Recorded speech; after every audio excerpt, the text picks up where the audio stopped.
Hello everyone, good morning and welcome back to my channel.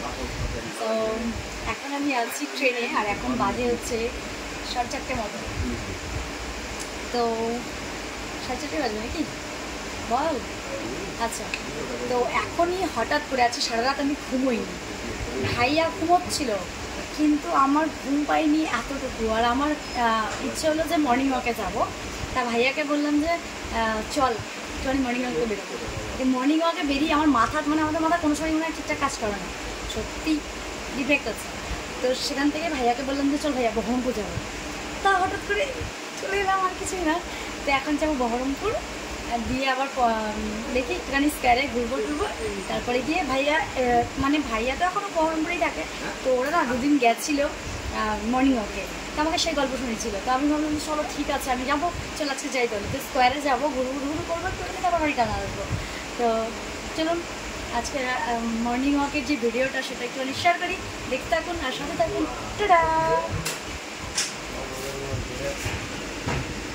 এখন ভোর হয়ে গেছে আর আমরা যখন আসছিলাম তখন একটু অন্ধকার ছিল আর আমার একটু ভয় করছিল, কিন্তু তো ভাইয়া ছিল অত কিছু মনে হয়নি।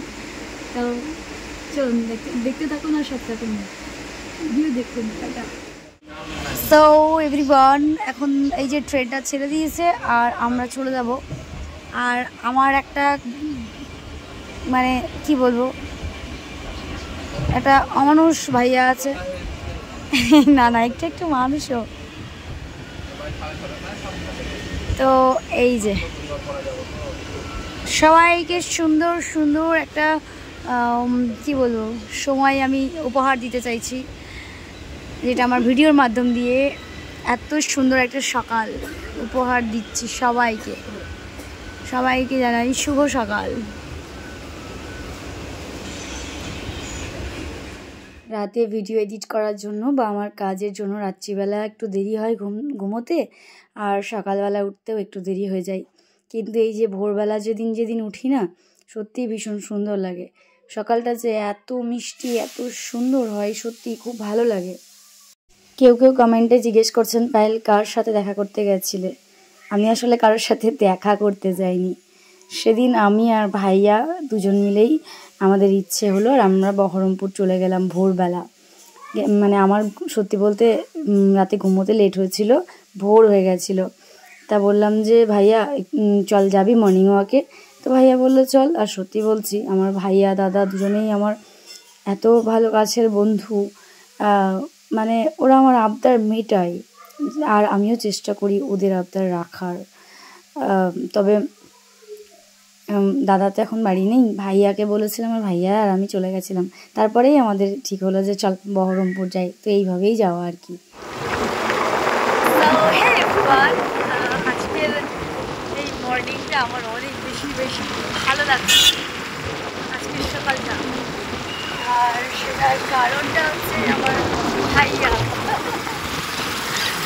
তো থ্যাংক ইউ কুত্তা কমিনা, ছোট লোক অমানুষ, আই লাভ ইউ। আপু ভিডিওতে আসতে চাইছি না কেন আপনি জানি না, আমার ক্যামেরাম্যান আজকের জন্য। তো না আমি সত্যি ভাইয়ের সাথে আমি এরকমভাবে আমার যখন ইচ্ছা হয় আমি বেরোবো। তা আমরা এখন যাচ্ছি স্কোয়ারে যাচ্ছি। চলুন স্কোয়ারে গিয়ে তারপরে চলেই এসেছি, যদিও এই যে আমরা চলে এসেছি। ব্যাক ক্যামেরা দেখার মাঝে আমার front camera. Hello everyone, good morning. তো আজকের সকালটা আমার জন্য অনেক বেশি স্পেশাল। ওদিকে যাস। তো আজকের সকালটা দেখুন,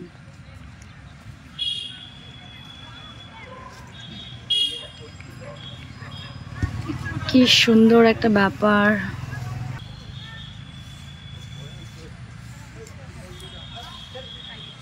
ফুটবল খেলছে, এদিকটা এক্সারসাইজ করছে,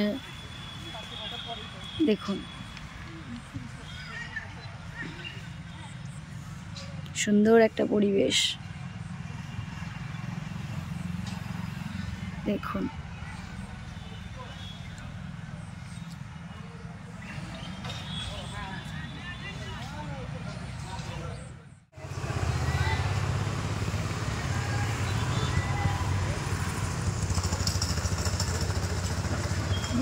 সেরকম আমি কিন্তু চলে গেছিলাম অতদূর, আবার এলাম ঘুরে। এই জায়গাটা আমার অনেক বেশি প্রিয়। ধাক্কা লাগবে রে, গাড়িতে ধাক্কা লাগবে রে, বোঝ।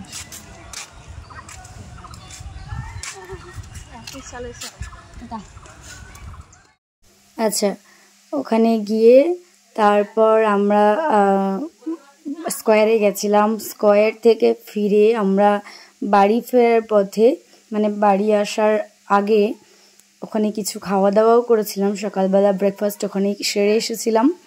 ছিল হচ্ছে ব্রেড, কলা, ডিম সেদ্ধ আর চা। তো চাটা আমার না হলেও হয়, ওটা কোনো ব্যাপার নয়, ওটা জাস্ট মানে শখে খেয়েছিলাম বলতে পারেন, যে সকালবেলা উঠে একদম বেরিয়েছি যখন চা খাবো, তো এইভাবেই খেয়েছিলাম। তাছাড়া ছিল এই যে দেখতে পাচ্ছেন ডিম সেদ্ধ দিল কাকু, ভীষণ ভালো লাগলো, সকালটা ভীষণ সুন্দর ছিল। তো খাওয়া দাওয়া করে তারপরে ওখান থেকে বেরিয়েছি। যদিও ব্রেডটা আমার ভালো লাগছিল না খেতে, খুব কষ্ট করে খেয়েছি, আর কলা আর ডিম সেদ্ধটা খেয়েছি। তারপরে চলে এলাম চা নিয়ে। সত্যি বলবো, একদম একদম সত্যিটাই বলছি। এই যে দেখতে পাচ্ছেন একটা কাপ ভর্তি চা, এই চাটা জাস্ট আমি হাতে নিয়ে একটু ভিডিও করেছি, তারপরে এটা আমি ভাইয়াকে দিয়ে দিয়েছিলাম, কারণ ও চা খাই, তাই চা ওরটা খাওয়ার পর একটুখানি বেঁচে ছিল, সেটা আমি একটুখানি মুখে দিয়েছি, আর এটা ওকে দিয়ে দিয়েছি। মানে আমার এত মানে এমন নয় যেমন অভ্যেস চা খেতেই হবে, আর এত গরম আমি খাইনি চা, তো ওইটুকুই মুখে দিয়েছিলাম একটুখানি। তো ভিডিওটা কেমন লাগলো জানাবেন। এই ছিল কারণ, কারোর সাথে দেখা করতে যাওয়াটা ছিল না, ব্যাপারটা ছিল যে আমরা মর্নিং ওয়াকে বেরিয়েছিলাম, তাই ভাইয়া আর আমি চলে গেছিলাম বহরমপুর। কেমন লাগলো অবশ্যই জানাবেন, আর ভালো লাগলে অবশ্যই লাইক কমেন্ট শেয়ার করবেন, আর কোনো প্রশ্ন থাকলে অবশ্যই করবেন, আমি উত্তর দেওয়ার চেষ্টা করব। সবাই খুব ভালো থাকবেন, সুস্থ থাকবেন, আর সাবধানে থাকবেন। নতুন একটি ব্লগের সাথে আবারও দেখা হবে, ততক্ষণ সবাই ভালো থাকবেন। আসি তাহলে, নমস্কার।